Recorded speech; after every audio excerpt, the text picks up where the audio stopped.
आज के इस खास विश्लेषण में हम बात करने वाले हैं सिनेमा के एक असली जादूगर की, स्वीडिश डायरेक्टर इंगमार बर्गमैन।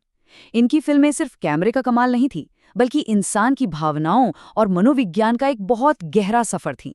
तो चलिए, बिना किसी देरी के सीधे उनकी इस अद्भुत क्रिएटिव प्रोसेस को समझते हैं। शुरुआत करते हैं एक ऐसे फैक्ट से जो शायद आपको हैरान कर दे।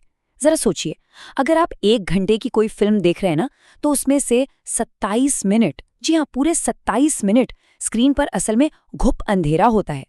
ये कोई तकनीकी खराबी नहीं है, ये बस फ्रेम्स के बीच का वो खालीपन है जो इतनी तेजी से गुजरता है कि हमारी आंखें उसे पकड़ ही नहीं पाती। और पता है, इसी अंधेरे और धोखे में सिनेमा का असली खेल छिपा है। बर्गमैन खुद को सिर्फ एक डायरेक्टर नहीं, बल्कि एक कंज्यूरर यानी एक मदारी मानते थे। उनका सीधा सा फंडा था, सिनेमेटोग्राफी पूरी तरह से इंसान की आंखों को धोखा देने पर टिकी है। वो महंगे उपकरणों के जरिए हमारे और आपके इमोशंस के साथ एक जादुई खेल खेलते थे। अब अगर हम उनके व्यक्तित्व की बात करें, तो बर्गमैन हमेशा से ही एक बेहद गंभीर और विचारशील इंसान माने जाते रहे हैं। लेकिन इस सख्त बाहरी आवरण के पीछे एक ऐसा कमाल का निर्माता छिपा था, जिसकी गहरी और जटिल फिल्मों की जड़ें असल में उनके बचपन के मासूम अनुभवों और अचरज में दबी हुई थीं। तो एक डायरेक्टर आखिर एक मदारी कैसे बन जाता है? आइए देखते हैं। इस जादुई सफर की नींव उनके बचपन की कुछ बेहद खास और इंटेंस यादों से पड़ी थी। जरा कल्पना कीजिए, एक कमरे में पियानो की धुन बज रही है और अचानक खिड़की से आती सूरज की रोशनी वेनिस की एक पेंटिंग पर ऐसे पड़ती है मानो वहां का पानी सच में बहने लगा हो। या फिर उस पुरानी मैजिक लैंटर्न की गर्म धातु की वो तेज महक जब वो दीवार पर शैतान की डरावनी आकृतियां उकेरती थी। आवाज करता हुआ एक पुराना प्रोजेक्टर। बस इन्हीं छोटे छोटे संवेदी अनुभवों ने उनके दिमाग में सिनेमाई जादू का पहला बीज बो दिया था। अब जरा उनके बचपन की परछाइयों यानी इन शुरुआती अनुभवों के प्रभाव पर नजर डालते हैं। उनका बचपन एक बहुत ही सख्त, अनुशासित और धार्मिक माहौल में बीता था। उनके पिता एक पादरी थे। अब आप सोचेंगे कि ऐसे घुटन भरे माहौल में कोई आर्टिस्ट कैसे बन सकता है, लेकिन दिलचस्प बात यही है, इस कड़े अनुशासन ने उनकी क्रिएटिविटी को कुचलने के बजाय उन्हें विद्रोह करने के लिए एक मजबूत दीवार दे दी। और साथ ही इसी कड़े माहौल ने उनमें टाइम मैनेजमेंट और परफेक्शन की ऐसी आदतें डाल दी जो आगे चलकर उनके बहुत काम आई। और वो अनुशासन की आदत तब मानो एक सुपर पावर बन गई जब उन्हें स्वीडन की जमा देने वाली ठंड में शूटिंग करनी होती थी। सोचिए, 0 से भी 30 डिग्री नीचे का तापमान, उबड़ खाबड़ जमीन पर भारी कैमरों के लिए जंग लगी पटरियां बिछाना, कड़कड़ाती ठंड में कांपती हुई एक पूरी टीम को बिल्कुल सटीक और स्पष्ट निर्देश देना। ऐसी भयंकर अफरा तफरी के बीच एक डायरेक्टर की क्राफ्ट्समैनशिप ही होती है जो पूरी फिल्म को बिखरने से रोकती है।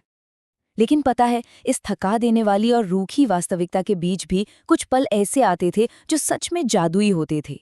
कभी कभी पूरा का पूरा क्रू अपना काम और कैमरा वहीं छोड़कर एकदम शांत खड़ा हो जाता था, सिर्फ इसलिए ताकि वो चीड़ के ऊंचे पेड़ों के ऊपर आसमान में उड़ते 4 राजसी सारस को देख सकें। ये एक छोटा सा किस्सा हमें बताता है कि कैसे कड़ी मेहनत और कुदरत का सहज जादू दोनों एक साथ मिलकर काम कर सकते हैं। चलिए अब समझते हैं कि उस स्प्लिट सेकंड यानी एक पल को कैसे कैद किया जाता है। आखिर एक फिल्म का जादू सेट तक पहुंचने से पहले शुरू कहाँ से होता है? इसकी शुरुआत बहुत ही अमूर्त या कह लें धुंधले तरीके से होती है। जैसे अचानक कोई घटना याद आ गई या दिमाग में संगीत की कुछ धुनें गूंजने लगी। धीरे धीरे ये धुन एक खास लय और वाइब्रेशन में बदलती है और सबसे आखिर में उस पूरी फीलिंग को एक स्क्रिप्ट के पन्नों पर उतारना पड़ता है, जो सच कहें तो किसी भी विचार को व्यक्त करने का एक बहुत ही सीमित और अपूर्ण माध्यम है। बर्गमैन इसे बहुत ही खूबसूरती से समझाते थे। वो कहते थे कि ये जो पलक झपकते ही उभरने वाली विचार है ना, ये एक चमकीले रंगीन धागे की तरह होते हैं जो इंसान के अवचेतन यानी सबकॉन्शियस मन के किसी गहरे अंधेरे बोरे से बाहर झांक रहे होते हैं। अगर आप जल्दबाजी ना करें और उस धागे को बड़े प्यार और सावधानी से खींचें, तो आप उस अंधेरे से पूरी की पूरी फिल्म बाहर निकाल सकते हैं। कमाल की सोच है ना? इसके बाद आता है सिनेमा का एक और अहम पहलू, लय, साहित्य नहीं। देखिए, जब वो जादुई धागा खिंच जाता है तो सबसे बड़ा चैलेंज होता है उस पूरी फीलिंग को शब्दों में लिखना। और यहीं पर फिल्म और साहित्य के बीच का सबसे बड़ा फर्क समझ आता है। जब आप कोई किताब पढ़ते हैं तो आपको अपनी बुद्धि और इच्छा शक्ति का पूरा इस्तेमाल करना पड़ता है, लेकिन इसके उलट जब आप कोई फिल्म देखते हैं या संगीत सुनते हैं तो वो आपकी बुद्धि को बाईपास करके सीधे आपकी भावनाओं पर असर करता है। आप बस उस जादुई दुनिया के सामने सरेंडर कर देते हैं। फिल्म बिल्कुल एक जिंदा चीज की तरह होती है जो लगातार सांस ले रही है। इसीलिए महज पन्नों पर लिखी गई स्क्रिप्ट सिर्फ एक टेक्निकल ब्लूप्रिंट होती है। बर्गमैन कहते थे कि लिखित डायलॉग्स बिल्कुल एक म्यूजिकल स्कोर की तरह होते हैं जिसे देखकर आम इंसान कुछ नहीं समझ सकता।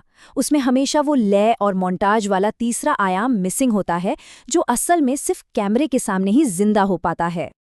और अब बात करते हैं सबसे अहम हिस्से की, दर्शकों को उकसाना या झकझोरना।